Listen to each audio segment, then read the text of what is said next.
I never thought that coming home from my morning walk would end with me watching strangers carry my life away in boxes. My son sold my $3 million apartment without telling me. I stood there frozen as strangers hauled out my furniture like I wasn't here. "Go find a cozy little place in the outskirts," Mom David said, smugly leaning against the doorframe like he'd done me a favor. At first I thought I'd misheard him, that this was some twisted joke. This is my home," I said, my voice cracking. "You didn't have the right." "Oh, but I did," he interrupted, flashing a fake sympathetic smile. "You signed the paperwork months ago. Power of attorney. Remember, you trusted me to take care of everything." I felt the air suck out of my lungs. My knees wobbled. Those papers, the ones he'd brought over one evening with takeout, and that soft, reassuring voice, just routine maintenance forms for the building association. "Mom, sign here. I'll handle the boring stuff for you." God, how could I have been so stupid? Now my entire life was being carried out in boxes. My favorite armchair, the lamp my late husband bought me for our first anniversary, even the little porcelain bird I'd kept on the windowsill for 27 years. I tried to step forward to say something, anything. But one of the movers brushed past me with a box labeled "Master Bedroom." He gave me a fleeting look, a mix of pity and discomfort. David held out the check like it was a gift, $15,000. "That should be plenty for a little one-bedroom place out in the suburbs.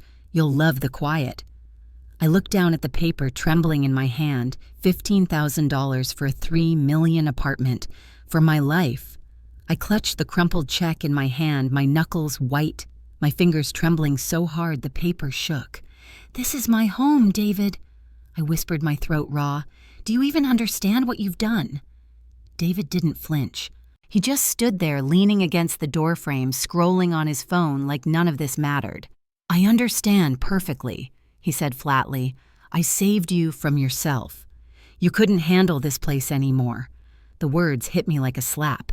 "You had no right," I said, my voice breaking. David finally looked up, his expression infuriatingly calm. "Don't start, Mom. You signed the papers. You trusted me to manage things. Well, I managed." I opened my mouth, but nothing came out. I wanted to scream, to beg him to stop the movers, to undo this nightmare, but I could tell by the way he crossed his arms that he'd already decided. Behind me, a mover brushed past carrying a box labeled "Kitchen Fragile." I caught a glimpse of my wedding china peeking out from the top. "Careful with that," I snapped, my voice sharp. The man nodded quickly, avoiding my eyes as he carried it down the hall. I turned back to David. "You're throwing me out like I'm some stranger." "Don't be so dramatic," he muttered. "You'll thank me later." Thank him. I felt my chest tighten, anger and heartbreak twisting into something I couldn't name. I stepped into the hallway, needing air, needing space. And that's when I saw them. Mrs. Reynolds from 4B was checking her mail, but her eyes darted to me, then away. Mr. Kim from 5A stood frozen by his door, his keys clutched in his hand. Even little Jessica from down the hall, holding her mother's hand, stared at me with wide, curious eyes. They all knew. They all saw. The humiliation burned hotter than any grief.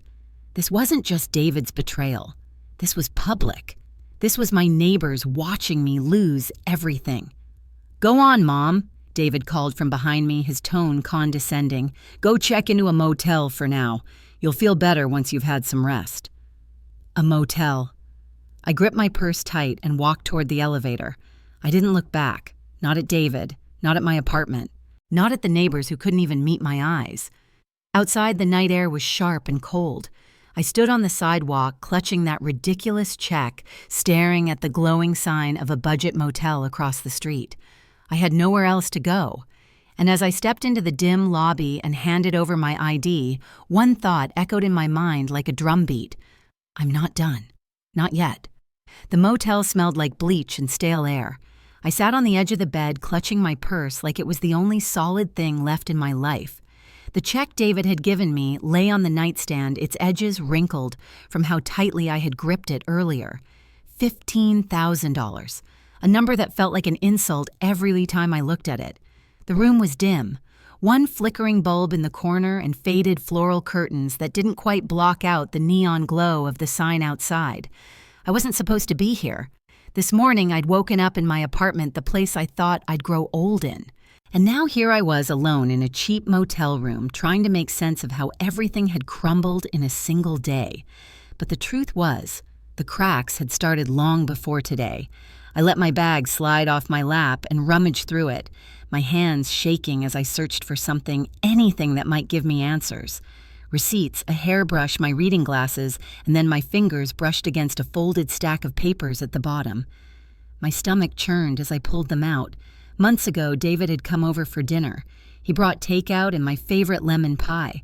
I remember him smiling as he handed me a pen and said, "Just some routine maintenance forms for the building mom. I'll handle the boring details for you."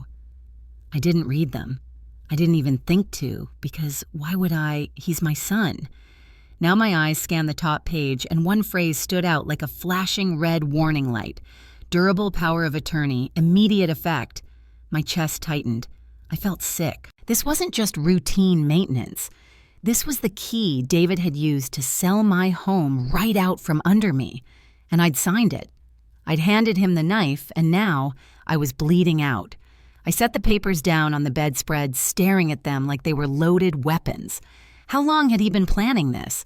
Was this about greed, or had he really convinced himself he was helping me, the David? I raised the boy who used to crawl into my bed during thunderstorms and tell me I was the best mom in the world. Where had he gone? A tear slid down my cheek. I brushed it away angrily. I couldn't afford to cry right now. I needed to think. The hum of the mini fridge filled the silence as I stared at my phone lying face down on the nightstand. Should I call him? Demand answers? No, that wouldn't get me anywhere. David wasn't the same boy who'd listen when I scolded him for staying out past curfew. This David had power, legal power. I needed someone who could help me understand if there was any way to take it back.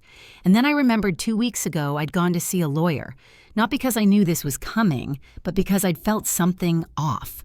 David had been asking a lot of questions about my apartment's value, my bank accounts, even my will. At the time, I'd brushed it off as curiosity, but deep down, I must have known something wasn't right. The lawyer, Mr. Grayson, had warned me about situations like this. Families can be tricky, Mrs. Porter. If you sense trouble, move your assets into a trust, quietly. At the time, I hadn't acted on his advice, but thank God I'd at least kept his card in my wallet. I wiped my eyes and took a deep breath. Tomorrow I'd call him, but tonight I'd let myself feel the weight of it all. The loss, the humiliation, and the sharp edge of betrayal. As I lay back on the stiff mattress staring at the ceiling, one thought rang louder than the buzzing motel sign outside. David thinks he's won, but he has no idea what I've been keeping from him. The papers lay scattered across the motel bed like pieces of a broken life. I stared at the words durable power of attorney until the letters blurred. David had outplayed me. He'd sold my home, pocketed millions, and tossed me a $15,000 check like a tip for good service. But as my tears dried on the stiff motel pillow, I remembered something David didn't know. 2 weeks ago, I'd gone to see a lawyer. It had been a gray Tuesday morning. I remember clutching my handbag tight as I walked into Mr. Grayson's office. Warm oak paneling lined the walls, and the air smelled faintly of coffee and leather. "Mrs. Porter," he said kindly, motioning to the chair across from his desk. "What brings you in today?" I hesitated. It's probably nothing, but my son has been asking about my apartment, about my bank accounts. He says he's worried about me handling things alone. Mr. Grayson nodded slowly. Sometimes concern is genuine. Other times his voice trailed off. I fiddled with the clasp on my purse. "Do you think I'm overreacting?" He leaned forward, his eyes sharp.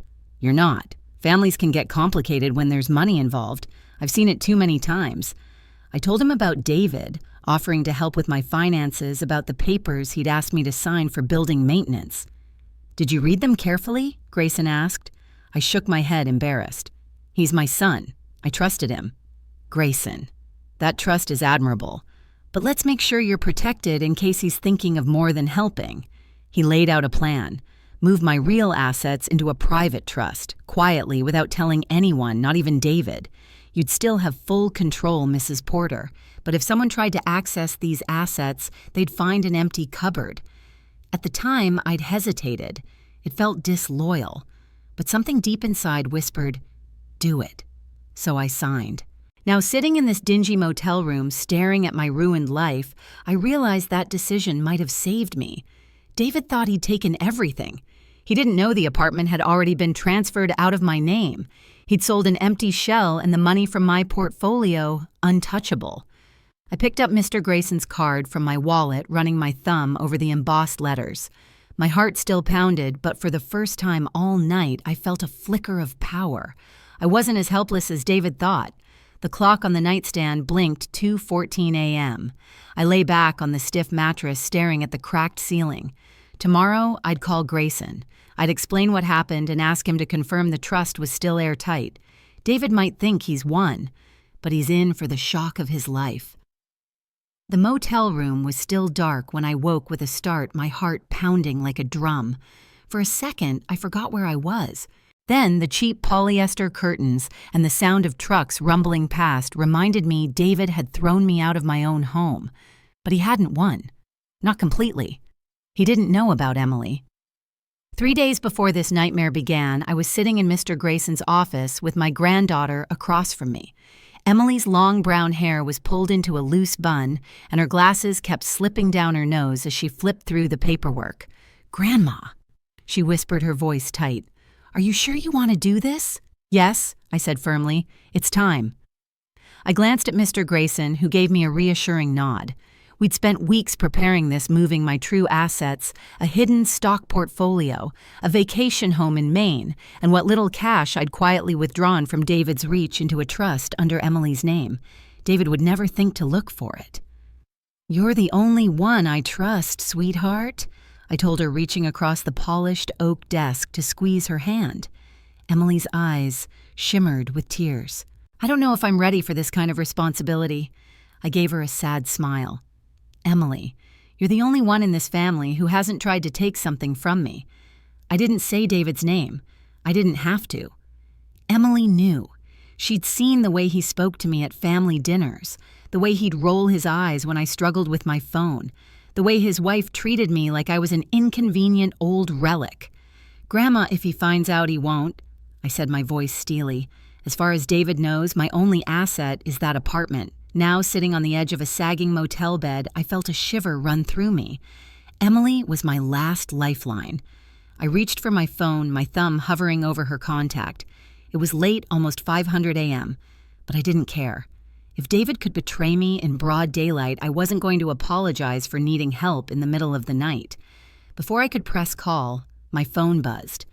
Unknown number. My stomach dropped. I let it ring, staring at the screen.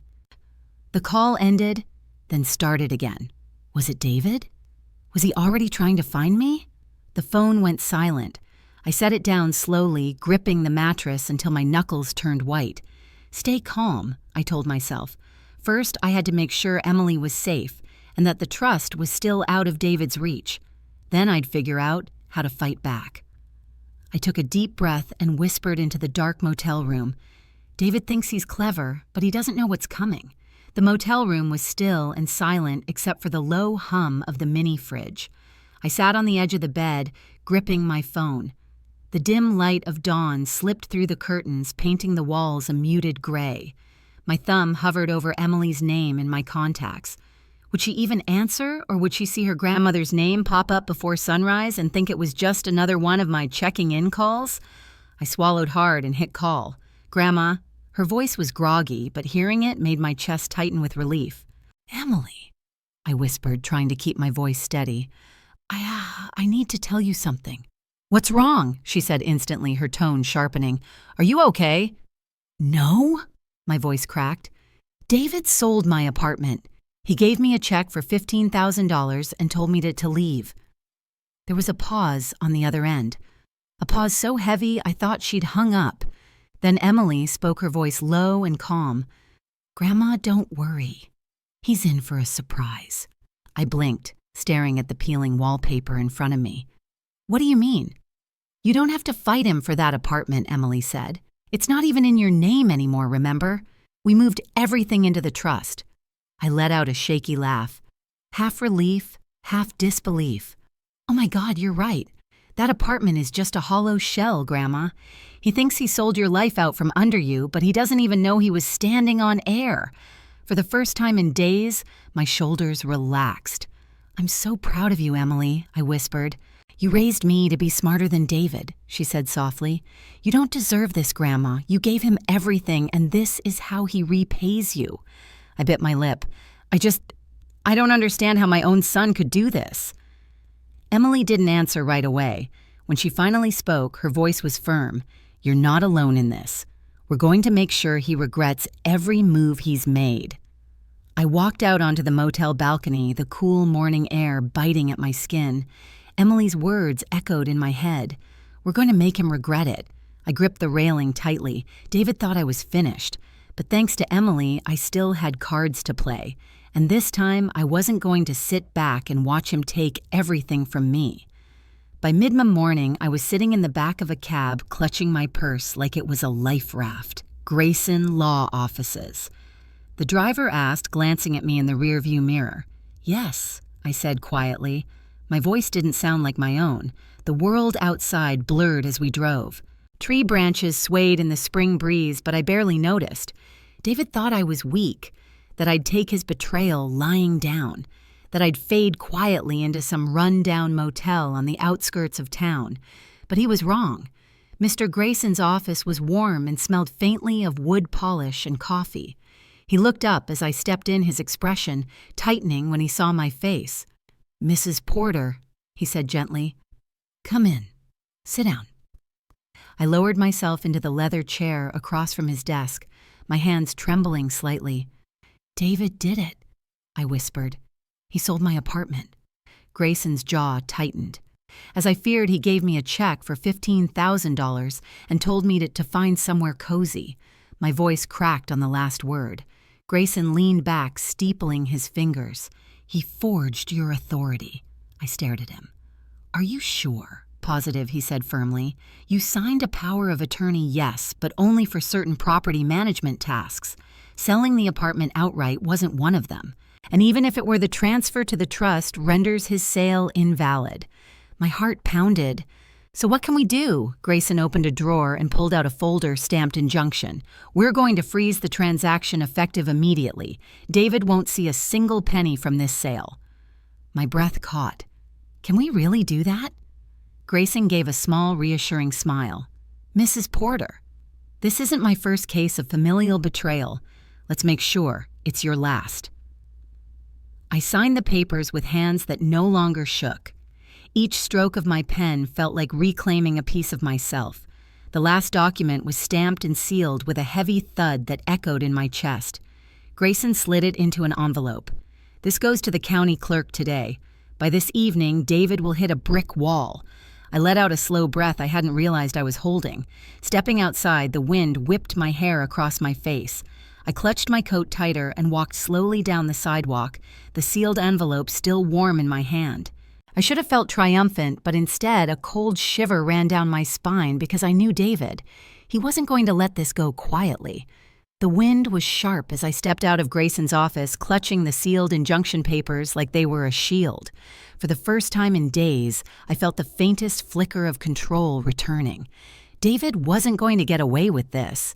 But as I walked down the street, my phone buzzed in my purse. David. My stomach dropped. I let it ring once, twice, 3 times. Then with a deep breath, I answered Mom. His voice barked into my ear, low and sharp.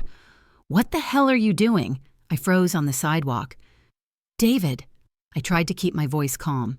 You forged my authority. You had no right to sell my apartment.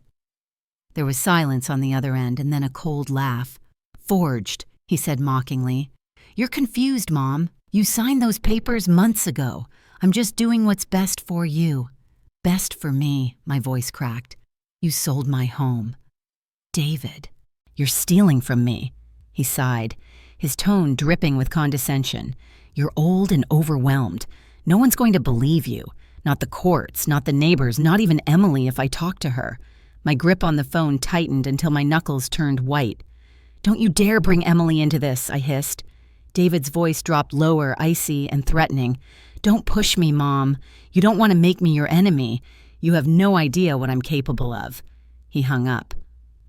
I stood frozen, staring at my reflection in a shop window. The woman staring back at me didn't look like someone's mother. She looked like prey. I felt exposed alone. If David had gone this far, who's to say he wouldn't come after me next? The motel wasn't safe anymore. I needed to get out of town somewhere he wouldn't think to look. Emily. I pulled out my phone and called her, my voice shaking. "Grandma." "Emily," I whispered, I think I need to come to Boston for a few days." As I boarded the train an hour later, I watched the city fade into the distance. David thought he'd broken me, but he was about to learn I wasn't done fighting. Not by a long shot. The train ride to Boston felt endless. I spent the entire trip staring out the window, clutching my purse like it contained my entire existence. In a way it did.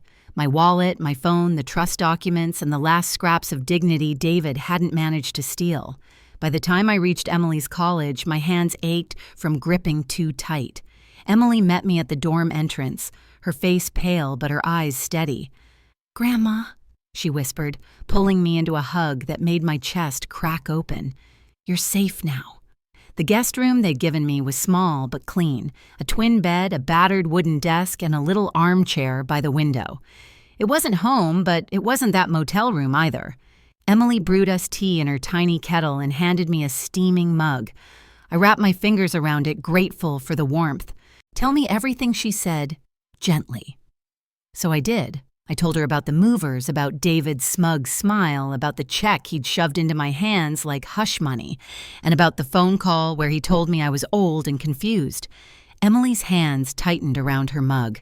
"He's disgusting," she said flatly. I stared into the tea, watching the steam curl and fade. "Emily," my voice cracked, "do you think he was always this cold, or did I miss the signs?" Emily looked at me, her face softening. "You didn't miss anything, Grandma. You believed in him. You raised him to believe he could always come to you. That's not weakness. That's love." He chose to twist that. Her words stung, but in a way that felt like truth, settling into an open wound. We sat in silence for a while, the only sound the faint hum of a radiator kicking on. I kept replaying David's words in my head. "You don't want to make me your enemy." Maybe he'd always been my enemy, and I was just too blind or too hopeful to see it. Emily reached over and squeezed my hand. "Grandma, you've already done the hardest part. You protected your real assets before he could touch them. That trust is airtight." I nodded slowly. "But he won't give up. Not without a fight." "Then we fight back," Emily said firmly. For the first time in days, I felt the faintest flicker of strength return. David thought he'd pushed me into a corner, but he was about to find out.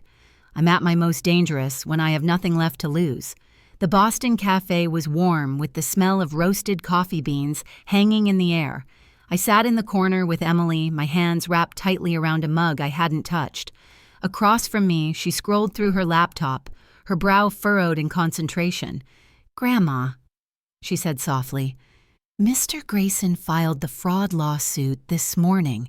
David's sale is officially frozen." I let out a shaky breath. "Good," I whispered. "That's good." But even as the words left my lips, my chest felt heavy.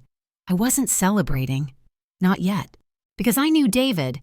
He wasn't the type to slink away quietly when cornered. "We also need to get ahead of him," Emily said, her voice firm. "If he starts spreading lies about you, your mental state, we'll need to counter it." I stared at her, surprised. "You really think he'd go that far?" She gave me a sad, knowing look. "Grandma, he already stole your home. He's capable of worse." I nodded slowly. "Okay," I said. "Then we fight fire with fire." Emily opened a blank document. "Let's draft a statement, a press release just in case. Something that makes it clear you're of sound mind and that David abused your trust." Her fingers flew across the keyboard as we worked. Line by line, sentence by sentence, we built a narrative that wasn't just defensive. It was strong. For once, I wasn't the quiet, polite mother David thought he could bulldoze. For once, I was the one setting the tone. When we finished, Emily leaned back in her chair and looked at me.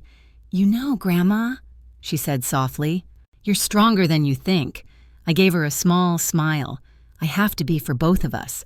But as I stared out the cafe window, watching raindrops slide down the glass, I felt a chill run through me. This wasn't over. Not by a long shot. Back at the dorm's guest room that night, I kept replaying David's voice in my head. You don't want to make me your enemy. He'd underestimated me. But I hadn't underestimated him. I'd taken the train back to my hometown, checking into a small roadside motel near the courthouse. It wasn't safe, but I didn't have a choice. I had to face him in court. The courtroom was cold and smelled faintly of old paper and varnish. I sat in the front row, clutching my handbag as my lawyer presented our case. David was there too, sitting across the aisle. He didn't look at me, not once, but I felt his presence like a weight pressing down on my shoulders. When the hearing ended, the judge granted a temporary injunction. The sale of the apartment was frozen, and David was ordered to provide financial records within 48 hours. It was a small victory, but as I stepped out into the chilly evening air, I knew this wasn't over. Back in my motel room, I set my purse down on the bed and sank into the chair by the window. The room felt smaller than before, the shadows longer. I was about to call Emily when there was a loud knock at the door. My heart jumped. Another knock, louder this time. "Mom!" It was David. I froze. "Open the door." His voice was low, tight, and full of barely contained rage. I moved to the door but didn't undo the chain. "What do you want?" I asked, my voice steadier than I felt. "You're ruining my life," he barked. "Do you have any idea what you're doing?" I gripped the doorframe. "You already ruined mine, David." There was silence on the other side of the door. Then he laughed, cold, hollow. "You think you're clever. You think you can win this. You're weak. You're old. No one's going to believe you." I swallowed hard, willing my voice not to shake. "Get off my doorstep, David." His fist slammed against the door, rattling the chain lock. "You don't want to fight me, Mom. You'll lose everything. Good night, David." The sound of his footsteps faded down the motel hallway, but I didn't move. I stayed frozen by the door, my hands still gripping the lock, my heart pounding so loud I could hear it in my ears. He'd crossed a line tonight, and now he wasn't just my disappointment, he was my enemy. The motel room still smelled faintly of David's cologne. Even though he'd left hours ago, I hadn't moved from the chair by the door. The chain lock was still in place. My fingers brushed against it every few seconds, checking, rechecking, as if sheer habit could keep him from breaking back in. But it wasn't David who came next. It was my phone. The screen lit up with an unfamiliar number. I almost let it go to voicemail, but something instinct maybe made me swipe to answer. "Hello?" There was a pause. Then a shaky voice whispered, "Mrs. Porter, it's me, Claire David's wife." I didn't say anything. She took a breath that hitched like she'd been crying. "I didn't know," she blurted out. "I swear, I didn't know he'd do this to you." My grip on the phone tightened. "What exactly didn't you know, Claire?" "That he sold the apartment," she said quickly. "He told me you signed it over willingly, that it was your idea." I felt my stomach turn. "My idea," I said, my voice sharp. "Yes," Claire whispered. "He said you didn't want the burden anymore, that you were moving to a retirement community." I believed him. Tears pricked at my eyes, but I forced my voice to stay steady. "And now," I asked. "I know the truth." She said, her words tumbling out in a rush. "I saw the court papers. I saw the injunction. He didn't tell me until the bank froze the funds." I closed my eyes. "And what did he do with the money, Claire?" Another pause. We spent part of it." Her voice cracked. "David said we deserved it, that we'd waited long enough. We bought 2 luxury cars and paid off the credit cards. The rest is gone. Gone.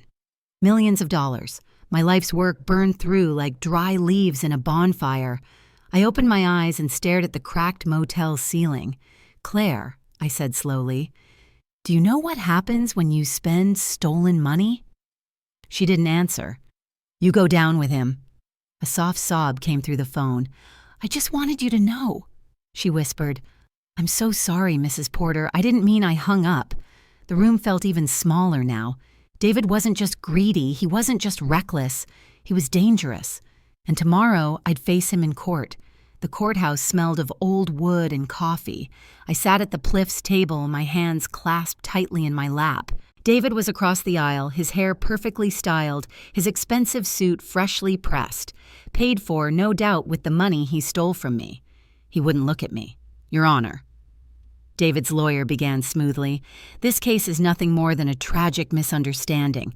Mrs. Porter is an elderly woman under immense stress. She signed over power of attorney willingly, and now she doesn't remember." I felt my stomach twist as the words sank in. Senile. They were painting me as senile. "She's confused," the lawyer continued. "We have text messages and witnesses confirming she discussed downsizing. My client acted in her best interests." David nodded solemnly like the beautiful son they were trying to sell to the court. My lawyer, Mr. Grayson, stood calmly. "With all due respect, Your Honor, Mrs. Porter is not confused." He handed a thick folder to the bailiff. "These are her medical records from the last 6 months certified by her physician, Mrs. Porter is of sound mind and fully capable of managing her affairs." The judge flipped through the papers, her expression unreadable. Grayson continued, his voice steady. "And these," he pulled out another set of documents, holding them up for the court to see, "are the forged authorizations my client never signed. We had a handwriting expert analyze them. The signatures don't match." The courtroom went still. David shifted in his seat. His lawyer's smooth facade faltered. "Your Honor," Grayson said firmly, "this was not an act of care or concern. It was deliberate fraud, elder financial abuse, plain and simple." The judge set the folder down with a soft thud. She turned to David, her eyes sharp. "Mr. Porter, you are hereby ordered to repay all funds from the sale and barred from managing your mother's affairs going forward. Any further attempts will result in criminal charges." I didn't move. I didn't cry. I just sat there as David's face went pale, his jaw tight, his hands clenching in his lap. He'd lost. And for the first time, I wasn't the one shrinking in my seat. As I walked out of the courtroom, my heels clicking against the polished floor, I felt the weight of 27 years begin to lift. But the victory didn't feel sweet. It felt hollow. The courthouse doors swung shut behind me with a hollow thud. Outside, the air was sharp and bright, but I barely felt it. People rushed past on the steps. Lawyers, families, jurors heading home, but I stood frozen, clutching the railing like it might keep me from collapsing. David hadn't looked back, not once. He'd stormed out of the courtroom as soon as the judge gave her ruling, his footsteps echoing like gunshots. I didn't call after him. What was there left to say? I sank down on the cold stone steps, my knees trembling under me. For a moment, I didn't care who saw. I pressed my hand over my mouth, but the sob broke free anyway. It wasn't about the money. It wasn't about the apartment. It was about David, the little boy who used to crawl into my bed after a nightmare whispering, "Don't worry, Mommy, I'll protect you." The teenager who hugged me tight the day he got his college acceptance letter. The man who stood next to me at his wedding, smiling nervously as I pinned his batani. Where had he gone? Was he ever really there? Or had I been loving a version of him that only existed in my head? A passing stranger glanced at me, hesitated, then kept walking. I wiped my tears with the back of my hand, forcing myself to set up straighter. This wasn't the time for weakness. Not here. Not now. I pulled my coat tighter around my shoulders and stared out at the street below. David thought he could take everything from me and leave me hollow. And in a way, he had. But what he didn't know was that I still had one weapon left, myself. 2 days later, I sat in my lawyer's waiting room, the air thick with the scent of fresh coffee and polished wood. I was flipping through a magazine I wasn't reading when the door slammed open. Mom. David stood there, his face pale and tight, his expensive jacket rumpled like he'd slept in it. For a moment, neither of us moved. Then he stepped forward, his voice low and desperate. "Mom, please, we need to talk." Mr. Grayson emerged from his office, his expression hardening when he saw David.